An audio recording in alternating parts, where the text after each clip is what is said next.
지난 팬데믹 기간 동안에 모기지금리가 미국 역사상 최저라고 할 만큼 낮았던 그런 시간이 있었는데요. 어떻게 모기지금리가 이렇게 낮을 수 있었냐면은 중앙은행인 연준이 기준금리를 제로금리, 즉 0% 가까이 내렸기 때문이에요. 이거 하나만으로도 모기지금리를 많이 끌어내리는 효과가 있었을 텐데, 여기에 더해서 QE, 즉 양적 완화라고 하죠. 연준이 시장에서 채권과 모기지 채권을 대량으로, 정말 역사상 유례가 없을 만큼 많이 사들였어요. 채권 시장에서는 채권을 사는 수요가 많아지게 되면은, 즉 채권을 사려고 하는 사람이 많아지게 되면은 채권의 가격이 올라가고 채권의 금리가 내려가는 효과가 있어요.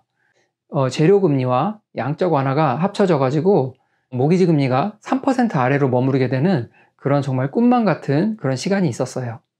그때 마침 저랑 아내도 집을 살 계획을 하고 있었고, 빌더와 함께 일을 하고 있었어요.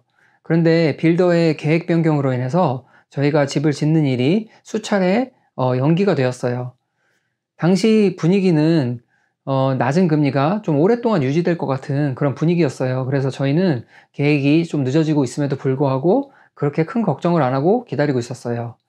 그런데 2021년에 들어서면서부터 집을 포함한 모든 자산 가격들이 막 오르기 시작하는 거예요. 거기다가 인플레이션 수치들도 점점점 높게 나오기 시작했어요. 정부랑 연준에서 시장에 돈을 너무 많이 풀어버린 부작용이었어요. 그때까지도 사태 파악을 잘 하지 못했던 연준은 인플레이션은 일시적인 거라는 그런 망언과 함께 낮은 금리가 2024년 말까지는 유지될 거라는 그런 지키지도 못할 약속을 해요. 2021년 중반쯤 되어서부터 인플레이션이 정말 급격하게 상승하기 시작했고, 뒤늦게 뭔가 잘못됐구나 파악한 연준은 2022년 초가 되어서야 급격하게 기준금리를 올리기 시작하고 시장에 풀린 유동성도 걷어들이기 시작해요. 집을 짓는 일이 몇 번 연기되는 사이에 집값은 정말 가파르게 상승을 했고, 모기지 금리도 그때부터 급격하게 올라서 지금은 어느새 7.5%를 넘어갔어요. 저희들이 집을 짓겠다는 그런 꿈은 정말 말 그대로 꿈만 같은 이야기가 되고 말았어요. 폭등한 모기지 금리와 양적 긴축 정책으로 인해서 2023년에는 집값이 폭락할 거라는 그런 예상도 있었어요. 하지만 실제로 집값은 아주 조금 떨어지는 수준에 머물렀어요. 올라간 금리 때문에 수요가 많이 줄어든 건 사실이지만 그거보다 더 큰 폭으로 공급이 줄어들었기 때문이에요. 즉 시장에서 집을 사려고 하는 사람들이 예전보다 훨씬 줄어든 건 사실이지만 집을 팔려고 하는 사람들은 그거보다 더 큰 폭으로 줄어들었기 때문에 집값이 계속 높은 수준을 유지하고 있는 거예요. 집을 소유한 대부분의 사람들이 4% 이하의 낮은 모기지를 가지고 있기 때문에 이거를 8% 이상의 비싼 모기지와 바꿔가면서까지 이사를 가고 싶어 하지 않는 거예요. 30년 모기지로 50만 불을 대출받는다고 했을 때 매달 갚아야 되는 이자와 원금의 합은 이자율이 4%일 경우에는 2,400불, 8%일 경우에는 무려 3,700불이나 돼요. 그리고 평생 갚아야 되는, 30년 동안 갚아야 되는 이자의 총합은 4%일 경우에는 36만 불, 그리고 8%일 경우에는 무려 82만 불이나 돼요. 같은 돈을 빌리는 건데 단지 1, 2년 사이에 있었던 금리의 변동으로 인해서 이런 어마무시한 차이가 나는 거예요. 일부에서는 모기지 금리가 일정 수준 아래로 내려가게 되면은 그동안 집을 팔고 싶어도 팔지 못했던 사람들이 한꺼번에 집을 내놓게 되면서 집값이 의미 있게 하락할 수 있다고는 하는데요. 그거는 그때 가봐야지 알 수 있는 이야기인 것 같아요. 집값이 앞으로 어느 정도 떨어질지 아니면 이 정도 수준을 유지할지는 알 수 없지만 기준금리는 앞으로 떨어질 거라는 게 대부분의 예측이에요.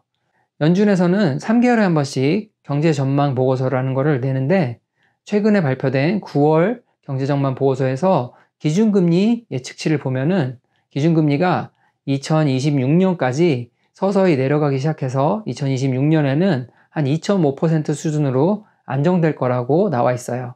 연준의 경제 전망 보고서가 매번 예측치가 변하기 때문에 사실 이대로 될 확률은 좀 낮다고 볼 수도 있어요. 하지만 만약에 이 전망대로 가준다면은 모기지 금리는 기준금리보다 역사적으로 한 2%에서 4% 높은 수준을 유지해 왔기 때문에 기준금리가 2.5% 선에서 안정이 된다면은 모기지 금리는 한 4.5에서 6.5% 수준으로 안정이 될 거라고 예상을 해볼 수가 있어요.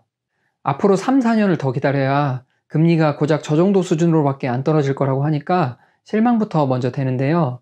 금리가 저거보다 더 빠른 속도로 혹은 더 많이 내려갈 수 있는 가능성이 전혀 없는 건 아니에요. 올해 이상할 정도로 탄탄했던 미국 경제가 결국은 경기 침체로 갈 거라는 그런 의견들도 많이 있기 때문이에요. 미국 경제에 경기 침체가 오게 된다면은 기준금리는 예상했던 것보다 훨씬 더 빠른 속도로 내려갈 거고요. 경기 침체가 심하다면은 기준금리는 장기 예측치인 2.5%보다도 더 낮은 수준으로까지 내려갈 수 있어요. 어쨌든 지금은 연준이나 시장이나 기준금리 상승의 막바지에 도달해 있다고 생각을 하고 있고요. 내년 한 중순쯤부터는 기준금리가 천천히 내려갈 걸로 예상을 하고 있어요. 원래는 시장금리인 모기지금리는 정책금리인 기준금리보다 먼저 움직이기 때문에 내려가고 있어도 이상하지 않은 상황인데 올해 내내 정말 이상할 정도로 튼튼했던 미국 경제 때문에 기준금리 인하 시점이 계속 뒤로 밀리면서 지금도 모기지금리가 여기서 더 올라가야 될지 아니면 이제 내려가도 괜찮을지를 갈피를 좀 못 잡고 있는 상황이에요. 하지만 기준금리 인하가 어느 정도 확실해지는 그런 시점이 오게 된다면은 모기지 금리는 기준금리에 앞서서 먼저 내려갈 거예요. 팬데믹 이후 몇 년 사이에 급격하게 변한 집값과 모기지 금리에 대해서 이야기를 해봤는데요.